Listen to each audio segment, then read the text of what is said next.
দিছে যে এটাই তো বেশি আছে, দিব যে এটাই তো চিন্তা করি নাই।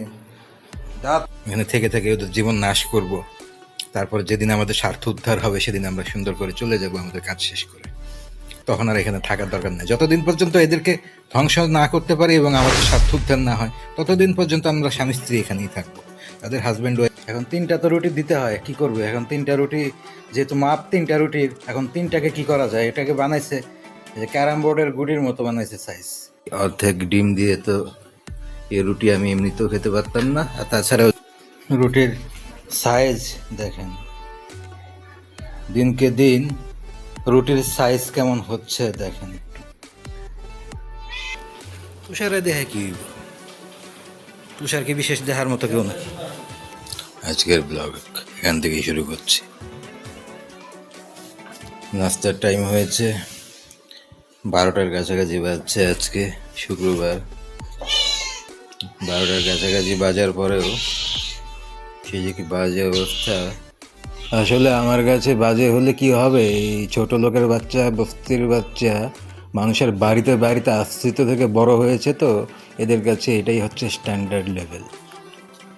নাস্তার মধ্যে আজকে আলাদা কিছুই নাই, খুবই নিম্নমানের খাবার যেটা হয় সব সময়, আজকেও তাই।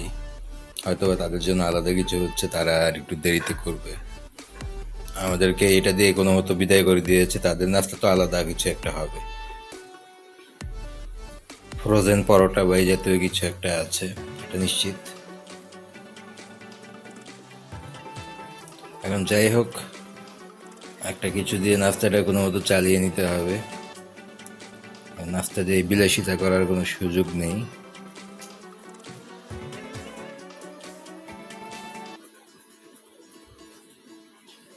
যেটা হয় যথারীতি ওদের সাথে একটু শেয়ার করতেই হবে, কারণ এই অর্ধেক ডিম দিয়ে তো এই রুটি আমি এমনিতেও খেতে পারতাম না। আর তাছাড়া ওদেরকে আমি দিতাম, এমনিতেও দিতাম, অমনিতেও দিতাম।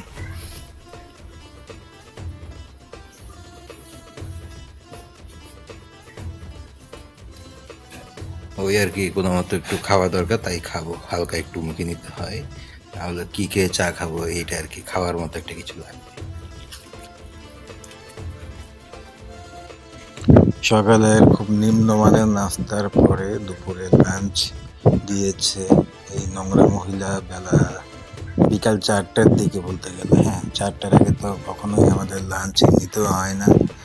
আর ওই দিন মনে হয় এই মহিলার স্বামী বাসায় ছিল, ওই কারণে তরকারির কালারটা একটু স্পেশাল, কারণ ওই দিন তার হাজব্যান্ডও এই মাছ খেয়েছিল সম্ভবত, এই জন্য সেদিন এই মাছটাকে একটু ভালোভাবে রান্না করা হয়েছিল এবং সেখান থেকেই আমাদেরকে দিয়ে দেওয়া হয়েছে আলাদা, আমাদের জন্য আর রান্না করা হয়নি। সেই জন্যই দেখা যাচ্ছে যে মাছের চেহারাটা বেশ ভালো এবং কিছুটা প্রিমিয়াম টাইপের দেখা যাচ্ছে কালার হিসেবে, কালার গ্রেডিংয়ের দিক থেকে।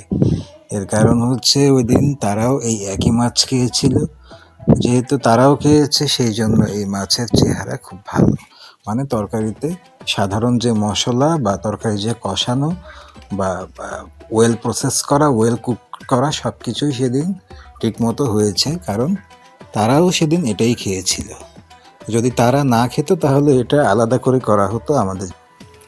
দুপুরবেলা খাওয়া শেষ করে তারপরে লাঞ্চে শেষে এই বাজে মহিলা একটু ঘরের ভেতরে গিয়েছে, এই ফাঁকে আমি কিছু খাবার আমার এই বড় বিড়ালটাকে খাওয়াচ্ছিলাম, ছেলে বিড়ালটাকে। কারণ এই মহিলা যদি আশেপাশে থাকে, এই নোংরা মহিলাকে দেখলে আমার সমস্ত বিড়াল যতগুলো আছে, বাচ্চা বড় মহিলা পুরুষ, সবগুলো একসাথে ভয়ে দৌড়ে পালায়। কারণ এই মহিলা দপদপ করে যখন হাঁটে, এই বিড়ালগুলো ওকে খুব ভয় পায় এবং ওর আক্রমণাত্মক ভঙ্গি, ওর যে চেহারা, ওর যে ফিগার, এটা দেখলে সাধারণ মানুষ, ছোট বাচ্চা বা বিড়াল, পশু পাখি অনেকেই ভয় পায়। আর ওর যে চেহারা, এক্সপ্রেশন, যে ধরনের হিংস্র লুক, এগুলো দেখলে সবাই ভয় পায়। তো আমার বিড়ালরা ভয়ে দৌড়ে ছিটকে পালিয়ে যায়। তো ও যখন ঘরে না থাকে তখন আমি ওকে একটু খেতে দিই। তো মহিলা ঘরে যাওয়ার পরে এই সুযোগে আমি ওকে একটু খাওয়াচ্ছিলাম দুপুরে। কালকে পয়লা বৈশাখের মেলা টেলা বিভিন্ন প্রোগ্রাম আছে, বিভিন্ন কি কি আছে না আছে, কিছু না কিছু তো থাকেই। আমাদের ম্যাডাম গিয়েছে হয়তো বা কোনো প্রোগ্রামে বা কোনো কিছুতে, কালকে চলে গেছে আজকে দুপুরে কি খাওয়া দাওয়া হবে কোনো কিছু ঠিক ঠিকানা নাই। দুপুরে বাইরে থেকে কিছু একটা নিয়ে আসতে হবে। রান্না বান্না করার মতো পরিবেশ তো নাই, করা যাবে না কিছু। দুপুরবেলা কিছু বাইরে থেকে কিনে খেতে হবে। সকালেও বাইরে খাবারই নাস্তা করেছি। আজকের ব্লগটা মূলত এখান থেকেই শুরু করলাম। বিড়াল আজকে খুব রিল্যাক্সে ঘুমাচ্ছে। ওই পাশে মা আর এই পাশে ছেলে, আর ছোট বাচ্চা ওই যে পড়ে আছে, মনে হচ্ছে যে কোনো কাগজ পড়ে আছে। কোনো ডর ভয় নাই যে কেউ এসে যদি পাড়া দেয় বা কিছু উপর দিয়ে চলে যায়, আমারই ভয় লাগে। মানে এমন ভাবে পড়ে থাকে নিশ্চিন্ত ভাবে, এমন কাগজের মতো পড়ে আছে, কেউ এসে যদি পাড়া দেয় গেটের সামনে দিয়ে, এই ধরনের কোনো ভয়ও কাজ করে না ওদের মধ্যে। পয়লা বৈশাখ করে মানুষ যে কেন অস্থির হয় আমি এটা বুঝি না। এটা আমার কাছে একটা ভীতিকর ব্যাপার, একটা আতঙ্কের ব্যাপার, একটা বাজে ব্যাপার। কারণ আমি হচ্ছি শীতল, মানে কুল মানুষ, ঠান্ডা পছন্দ করা মানুষ। শীতের পাগল আমি। শীত আমার ভাল লাগে, গরম আমার দুই চোখের বিষ। বৈশাখ নাচানাচি করে মানুষ অস্থির হয়ে যায় কিভাবে আমি বুঝি না এটা। বৈশাখ মানেই হচ্ছে কাঠফাটা গরম, অশান্তি, লোডশেডিং, ঝামেলা, ঘাম, ময়লা, বারবার গোসল করো। আর পয়লা বৈশাখে নাকি মানুষ সেলিব্রেট করে, ফেস্টিভ্যাল বানায়। অসম্ভব, কিভাবে করে এসব আমি বুঝি না। কোন রুচিতে করে, কেন করে। আবার বৈশাখ আসো আসো একে আবার ডাকাডাকিও করতে হয় মানুষের। আজব ব্যাপার। এই সময়টা আমার কাছে সবচেয়ে বিরক্তিকর। মানুষের যদি নাচানাচি করতে হয়, সেলিব্রেট করতে হয়, তাহলে একটা জিনিসের জন্যই করা উচিত। বাংলাদেশের মানুষ যারা দুর্ভাগা মানুষ, তাদের একটা মাত্র জিনিসের জন্যই মানে আকুল হয়ে অপেক্ষা করা উচিত এবং সেলিব্রেট করা উচিত, সেটা হচ্ছে শীতকাল। এর উপর কোনো সময় হয় না। বর্ষাকালেও ঝামেলা, গরমেও ঝামেলা, শীতকালের উপর কিছু হয় না।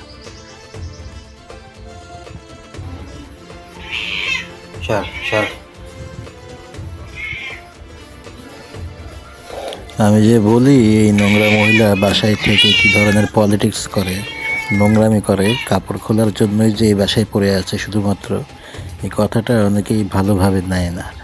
জাস্ট একটা জিনিস খেয়াল করলে দেখা যায়, 3টা রুটির মধ্যে ওর এক একটা রুটির সাইজ কীরকম, মানে ওই বাসায় থাকে অ্যাকচুয়ালি কী উদ্দেশ্যে, কী জন্য থাকে, একটু দেখলেই বোঝা যাবে। এটা সাইজ দেখেন, দিনকে দিন রুটির সাইজ কেমন হচ্ছে দেখেন। মানে আরও ছোট হয়, আরও ছোট। মানে এখন 3টা তো দিতে হয়, এটা বলা আছে যে 3টা রুটি দেওয়ার কথা। এখন 3টা তো রুটি দিতে হয়, কি করবে এখন? 3টা রুটি যেহেতু মাপ 3টা রুটির, এখন 3টাকে কি করা যায়? এটাকে বানাইছে যে ক্যারাম বোর্ডের গুটির মতো বানাইছে সাইজ। এই যে এই সাইজের 3টা রুটি দিবে। আর মোটা বরফ ওগুলো তো অসম্ভব ব্যাপার। এই নোংরা পরিবেশে নোংরা মহিলা এই ফ্যামিলিতে তো এগুলো সম্ভবই না। এখানে শুধু একটা কাজে চলে, অবৈধ নোংরামি চলে, ইল্লিগাল কাজ চলে। আমাদের ফ্যামিলির তো সাপোর্ট আছে এদের পিছনে। বাচ্চাদের জালিয়াতি চলে এখানে। আর যে প্রতিবাদ করে, যে সত্যি কথা বলে, যে এদের গোমর খুলে দেয়, ফাঁস করে দেয়, তাকে টার্গেট করে, ট্রিগার করে পৃথিবী থেকে সরিয়ে দেওয়ার প্ল্যান করা হয়, পায়তারা করা হয়। এই যে নোংরা মহিলা আমার ক্যারিয়ার নষ্ট করার জন্য, আমার মানে ফুল, আমার যে লাইফ, আমার ক্যারিয়ার, আমার হোল, মানে আমার টোটাল এনভায়রনমেন্ট ও নষ্ট করে ফেলেছে, টোটাল অ্যাটমসফিয়ারটা নষ্ট করে ফেলেছে, এই বাড়ির টোটাল পরিবেশটা নষ্ট করে ফেলেছে। আটার খামিটা হচ্ছে টক টক, এটাকেও দেখলে বুঝবে না, এটা আমি জানি।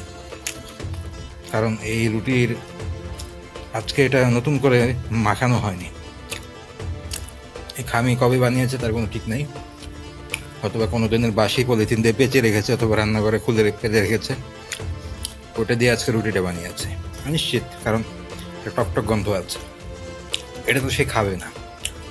কুকুর বিড়ালের খাবার যেমন আলাদা থাকে, আমাদের খাবারও তো আলাদা। উনি তো খাচ্ছে না। উনি যেহেতু খাচ্ছে না, খারাপ হলে কি নষ্ট হলে কি, আর ওনার জামাই তো আছে একটা ফেরাউন, আস্ত ফেরাউন, ক্রিমিনাল, ভদ্রবেশী, জালিয়াত, চিটার। ওনাদের স্বামী স্ত্রীর মধ্যে তো এটাই বোঝাপড়া যে আমরা দুজন মিলে এভাবে নোংরামি করবো আজীবন, এখানে থাকবো, এখানে থেকে থেকে ওদের জীবন নাশ করব, তারপর যেদিন আমাদের স্বার্থ উদ্ধার হবে সেদিন আমরা সুন্দর করে চলে যাব আমাদের কাজ শেষ করে। তখন আর এখানে থাকার দরকার নেই। যতদিন পর্যন্ত এদেরকে ধ্বংস না করতে পারি এবং আমাদের স্বার্থ উদ্ধার না হয়, ততদিন পর্যন্ত আমরা স্বামী স্ত্রী এখানেই থাকবো। তাদের হাজব্যান্ড ওয়াইফের মানে ফেরাউন এবং ফেরাউনের বউয়ের তো এটাই মোটিভ। সেদিন তো আমার মামার বাড়ি থেকে আমাদের বাড়ির সবাইকে, মানে মামার ঘর থেকে দাওয়াত দিয়েছিল। তো আমাদের বাসায় যে নোংরা মহিলা আছে, আমার বাপের বড় ছেলের বউ, তো উনি তো কোথাও গেলে আমি সেখানে যাই না। প্রথমত আমি সেখানে অ্যাটেন্ড করি না। ওর চেহারা দেখলে আমি অন্য দিক দিয়ে, আরেক দিক দিয়ে, আরেক রাস্তা দিয়ে চলে যাই। তো এইখানে এই দাওয়াতে যাইনি। তো আমার মামার বাড়ি থেকে মামা তারা আমাকে আলাদা করে খাবার পাঠিয়ে দিয়েছিল দুপুরে খাওয়ার জন্য। কারা তুষারে দেহা কি হইব? তুষার কি বিশেষ দেহার মতো কেউ না? হ্যাঁ হ্যাঁ, জানবো নাকি? হ্যার লগে হ্যার মাইয়ার কানেকশন আছে না, কয় না সব কিছু, কিছু না কিছু অবশ্যই জানে।